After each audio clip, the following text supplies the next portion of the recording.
आजकल महाराज जी के जो आश्रम है, जो स्वरूप है, आश्रम है चलेंगे बिल्कुल, लेकिन जो स्वरूप महाराज जी के समय थे, ये प्रेरणा, ये आदेश महाराज का ही था कि कथा के रूप में प्रसाद मिले। उस समय ये कब शुरू हुआ? जब कोरोना काल में ये महाराज के लिए मैं कहता था भैया मैं तो बस कृपा में बैठ के आया हूँ, तो वहां भी माहौल वही था कनाडा में, जो सब जगह पूरे विश्वव्यापी था। जो ज्यादातर आपके वही होते हैं प्रेमी लोग, महाराज के प्रेमी हैं, सब भक्त हैं।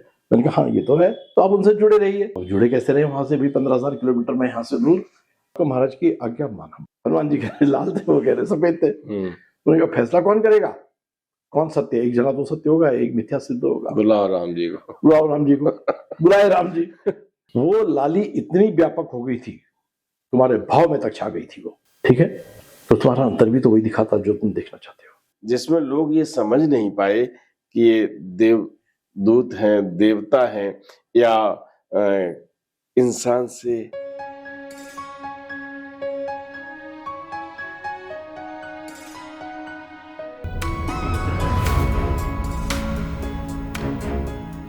अच्छा, ब्रह्मचारी बाबा से आपकी बड़े संवाद रहे हैं, तो ब्रह्मचारी बाबा को हम चित्रों में तो नहीं पहचान पा रहे कौन से हैं।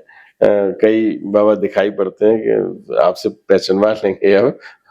तो ब्रह्मचारी बाबा के संदर्भ में कोई ऐसी याद हो जो हमसे साझा करना चाहें? वो बहुत ही सरल अलग स्वभाव के थे। अच्छा, बिल्कुल हाँ, अपने आप में मस्त रहने वाले थे वो। उनका ब्रह्मचर्य सही माने में अगर डिफाइन किया जाए तो बच्चों के समान ही थे। आप बच्चा क्या होता है? ब्रह्मचारी होता है, ब्रह्म ही होता हो। ब्रह्म का जैसा आचरण जिसका हो वो हम सब रहे होते हैं। कभी कभी तो प्रश्न उठता है, अनुभव है उससे गुजर जाने का, जब कोई परेशानी नहीं थी, जब मैं ही नहीं था। बच्चे का नाम लेके हर कोई पुकार रहा, बच्चा अपना नाम नहीं जानता, उससे वो ध्वनि से पहचान रहा है कि मेरे को आवाज दे रहे हैं, मुझे आवाज तो कोई मतलब नहीं है।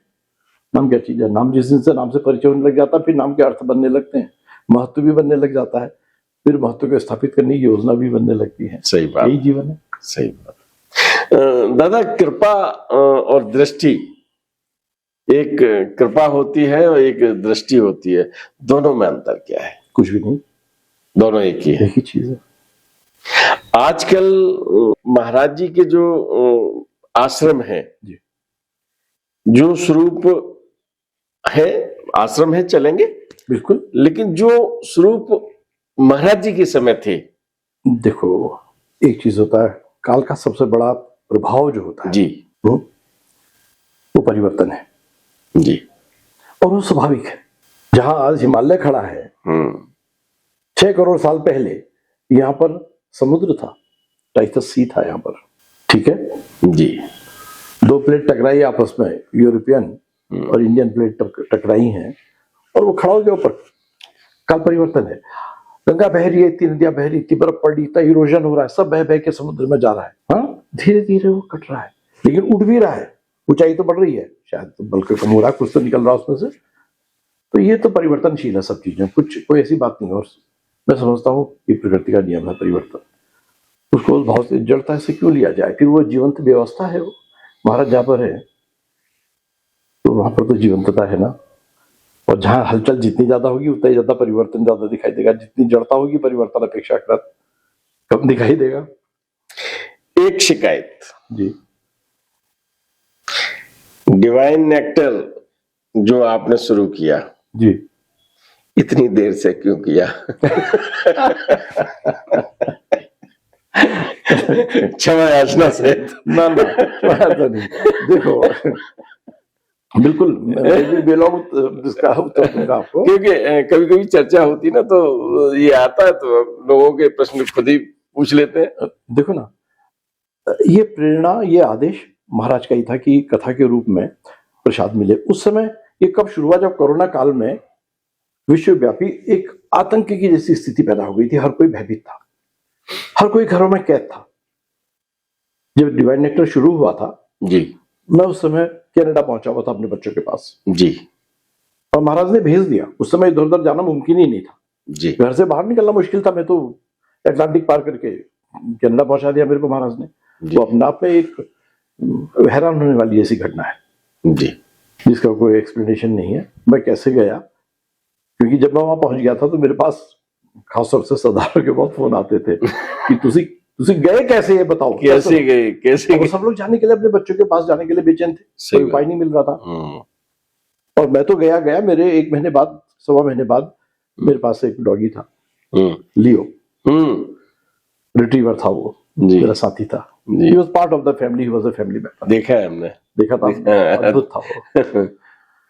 वो उसको भाभी आपकी जाते समय जब हम लोग जा रहे थे तो यहाँ पोर्च में बैठ गया था वो, उसकी आंखों में आंसू थे, ऐसा कभी नहीं करता था वो कार तक आता था, वो पहले घुस जाता था, कार का दरवाजा खोलो आप अंदर घुस जाएगा, उसे निकालना बड़ा मुश्किल होता था। उस दिन वो यहाँ पर आके बैठ के आंसू बहा रहा था। वो लौट के आई, उसके पास गई, निकाल लियो ऐसे नहीं करते, इस बार मैं तुझको कनाडा बुला लूंगी, विश्वास जानो, क्योंकि जो हम बोलते हैं ना बैखरी है, जब वो साउंड में कन्वर्ट हो जाती है, जीभ के अंदर तक रहती है, मध्यमा है, तो जब शब्द कहे भी नहीं जाते, समझने वाले उसको भी समझ लेते हैं, उसको शब्द की जरूरत नहीं होती, भाव की जरूरत होती है, विचार की जरूरत होती है। उसने पकड़ लिया और वो एकदम सहज हो गया, इसने कहा है हमें बुला बुला, और वो सचमुच 40 दिन में वो वहां पहुंच गया था, 40-42 दिन में वो वहां कनाडा पहुंच गया, पूरी यात्रा करके अकेले, उसके साथ कोई नहीं था, वही था, उसको लेने के लिए पहुंच गया। तो मेरे पास फोन में और उलाहने आए, तुसी तो गए थोड़ा कुत्ता भी चला गया।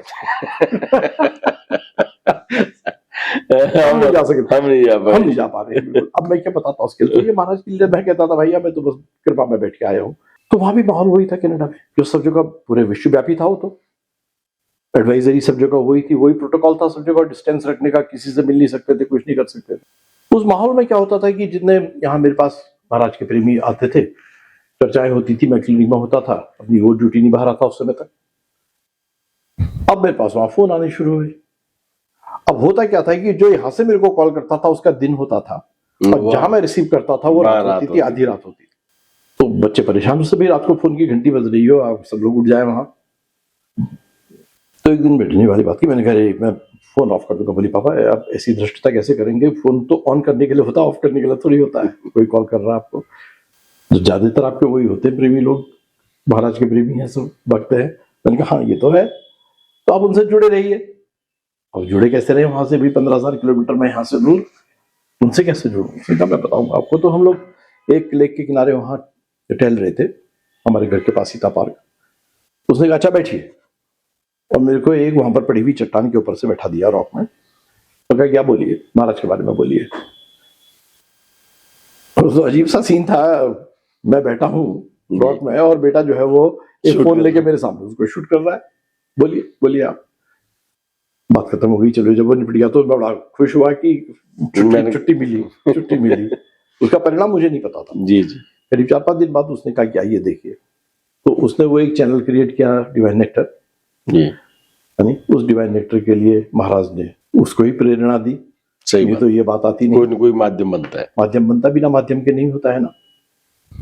अब देखो आप भी अपने को ले लो। मेरी कहानी इससे बहुत मिलती जुलती है। तो मैंने उसको इस बात को महाराज की आज्ञा माना। पहले तो मेरी समझ में नहीं आया, लेकिन जब समझ में आया तो उसने उसको उसमें चालू कर दिया उसको, और लोगों का उसमें बड़ा भाव भी नहीं उसमें पाने लगी। फिर उसके बाद लेकिन क्या था, तो मैं कंसिस्टेंट नहीं रह पाता था। वो उलाना मेरे को आज भी है, हमेशा चलता रहता है। जब महाराज जी उठापटक कर देते तो हो जाता है, इसलिए वो बहुत कंसिस्टेंट नहीं हो पाए। लेकिन फिर भी जो भी है, क्योंकि वो मेरी कहानियां नहीं है, वो महाराज की लीला की कथाएं हैं। और लीला का तो मतलब होता, मैंने आपसे बताया, लीला तो सेतु है वो।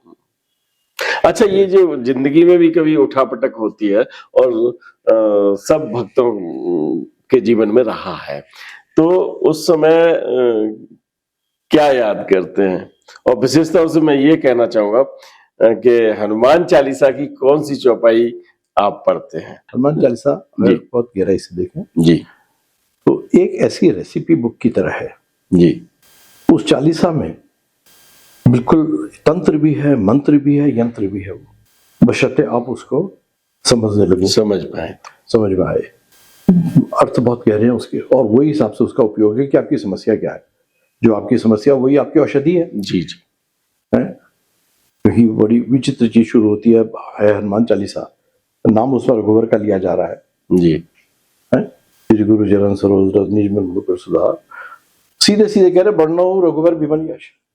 मैं रघुवर के यश की वर्णन कर रहा हूँ। बात हनुमान जी की हो रही थी, 40 जी, उन्हीं की है, जी, बाहर जी। से भी चित्र उन्हीं का ही छपा है। बिल्कुल बिल्कुल सही है, क्यों? यत्र यत्र रघुनाथ कीर्तनम सही बात। है, तत्र तत्र कृतम मस्तकांजलि। हनुमान जी को बुलाने के लिए एक ही तरीका है, किसी तरीके से राम का नाम लो, हनुमान सुन के आएंगे, अपने आप आ जाएंगे। अच्छा, ये कहते हैं कि जहां राम कथा होती है वहां हनुमान जी आते हैं। एक प्रसंग है बड़ा मजेदार। जी जी जैसी राम कथा होती है वहां हनुमान जी आते हैं। तो हनुमान जी थे एक कथा में और कहीं पंडित जी कथा कह रहे थे। जी पंडित जी अशोक वाटिका का उस समय वर्णन कर रहे थे। जी उन्होंने कहा वहां सफेद फूल खिले हुए थे, चंपा के, चमेली के, जो भी था। पीछे से एक बुढ़े श्रोता बैठे हुए थे, बुजुर्ग। उन्होंने कहा गलत। जी का कौन बोल रहा है? उन्होंने कहा मैं बोल रहा हूँ। क्या मैं बोल रहा हूँ? व्यवधान कर रहे हैं कथा में, क्या बात है? बोले फूल लाल थे। उन्होंने कहा फूल लाल थे? सफेद लिखा है इसमें। तो वो बुजुर्ग जो पीछे बैठे थे वो बोले लिखा होगा लेकिन फूल लाल थे। देखो कैसे मालूम? मतलब मैं जो लिखा वही तो पढ़ूंगा, सफेद थे। जब इसमें जो मैं, मेरे लिए वही सत्य है जो शास्त्र में लिखा हुआ है, वही सब। उन्होंने कहा मैंने देखा है। उन्होंने कहा तो हो कौन? यहाँ कथा खराब करने आ गए हो? उन्होंने कहा मैं हनुमान हूँ। मैं हनुमान हूँ। मैं हनुमान हूँ, परिचय दिया अपना। उन्होंने कहा ये बर्दाश्त नहीं कर सकता तुम ऐसी गलती करो। जब फूल लाल थे तो लाल थे, मैं थे, मैंने देखे हैं लाल। पंडित जी ने कहा मैं भी शास्त्र का पक्का हूँ जी। जब इसमें लिखा है सफेद थे तो मेरे लिए सत्य यही है कि वो सफेद थे। अब दोनों में हो गई कथा, होता तो एक तरफ रह गई। अब वहां विवाद शुरू हो गया। हनुमान जी कह रहे लाल थे, वो कह रहे सफेद थे। उन्होंने कहा फैसला कौन करेगा, कौन सत्य? एक जगह तो सत्य होगा, एक मिथ्या सिद्ध होगा। बुलाओ राम जी को, बुलाओ राम जी को। बुलाए राम जी। तो उनके सामने रखा गया मुकदमा कि महाराज ये हनुमान जी कह रहे हैं कि फूल लाल थे। हनुमान जी ने कहा देखो आपको अच्छी तरह से मालूम है कि मैं था वहां पर, मैया के पास मैं ही गया था ना। हाँ बिल्कुल गए थे। उन्होंने कहा वहां लाल थे, सब कुछ लाल था, मैं बता रहा हूँ आपको। और ये कह रहे हैं सफेद थे, अब मैं कैसे मान लूं इस बात को सुनकर भी? हमने कहा वो ठीक बात कह रहे हैं और तुम भी ठीक कह रहे हो। तुम भी ठीक कह रहे हो। अब एक सत्य जो एक दूसरे के विपरीत दिखाई देता हो वो कैसे ठीक कैसे होगा? ग्रे जैसी बात राम ने नहीं करी। वो कह रहे हैं तुम लाल कह रहे हो वो भी ठीक है, वो कह रहे हो वो भी ठीक है, कैसे? देखा वो ऐसे ठीक है। हनुमान जी माता की वो दशा देख के आपकी आंखों में जो खून उतर आया था ना उस समय है, वो लाली जो थी उसकी, लाल दे लाली लसे, लाल दे लंगूर। देख वो लाली इतनी व्यापक हो गई थी, तुम्हारे भाव में तक छा गई थी वो। ठीक है, तो तुम्हारा अंतर भी तो वही दिखाता जो तुम देखना चाहते हो। जैसे तुम देखते हो किसी भी चीज का रंग कैसा है, किसी भी शब्द का अर्थ कैसा है, तो तुम्हारी प्रोसेसिंग पर निर्भर करता है कि किस रूप में ले रहे हो। सही। उन्होंने कहा हनुमान जी आप अपनी जगह पर ठीक थे, लेकिन पंडित जी ठीक कह रहे हैं, फूल तो सभी दी थे वो। आपको दिखाई आपको लाल दिखाई दिया, लाल तो दिखाई आपका सत्य है वो, लेकिन व्यवहारिक सत्य है कि वो सफेद थे। लेकिन आप अपनी जगह पर, अपने सत्य पर आप सही हो, कायम। महाराज जी के अनेक भक्त, जैसे उग्रा साहब से मुलाकात हुई कभी? नहीं, उग्र साहब से मिला नहीं। जैन उग्रा, नाम बहुत सुना है। IAS अफसर थे। और महाराज जी ने बड़ी लीलाएं की हैं। महाराज जी की फोर्थ चर्च लेन से ऐसा रिश्ता रहा है, बताते वही घर है। और यहाँ जब कभी आते हैं तो ऐसा लगता है कि ये हमारा घर है। लखनऊ में बिल्लू दादा के घर पे गए तो उनका ये महाराज जी का बहुत ऑफिस है। तो महाराज जी ने जो स्वरूप जिस घर में आते थे तो क्या क्रियाएं रहती थी जिसमें लोग ये समझ नहीं पाए कि ये देवदूत हैं, देवता हैं, या इंसान से हटकर कुछ है। देखो जब वो कहते थे ना हमारा घर है, तो घर में घर वाले ही बन के रहते थे जी। उनका व्यवहार, उनकी दिनचर्या बिल्कुल वैसी होती थी। वो उसमें कोई, महाराज एक मानने में तो बहुत ही अद्भुत मैं कहूँगा, और होना भी चाहिए। जो कृष्ण की तरह 64 कलाओं में माहिर हो, पूर्ण अवतार वही होगा ना। तो अद्भुत कलाकार भी थे। एक सेकंड में मूड बदल रहा उनका बिल्कुल। आपको भयंकर डांट दिया एक आदमी को बैठ के सामने, पूरी तरह चीख चीख के डांट रहे और बड़े हंस के, माई तो आ गई, बड़ा अच्छा किया। आप एक बार किसी पर जरा सी क्रोध दिखा दो, और उनका क्रोध भी नकली होता था। जो प्रेम मूर्ति है, क्या क्रोध करेगा, किस चीज के लिए क्रोध करेगा? वो तो जो भी करेंगे एक चीज के लिए करेंगे, हित के लिए। संत कृपा जो हित के लिए होती है ना, आपकी इच्छा की पूर्ति के लिए थोड़ी है कि आपकी इच्छा पूर्ति करता है। इच्छा तो आपका मन कर रहा है, मन के परे जाओ तब संत के दर्शन हो। मन को तो एक तरफ छोड़ो, मन लगाओ उसमें, वो मन छूटता नहीं आसानी से, तो अर्पित करो उसको। सही बात है। नहीं, मन अर्पित करो। क्योंकि मन भी पकड़े बैठे हैं, मन की इच्छाएं भी पकड़े बैठे हैं, तो फिर क्या होगा?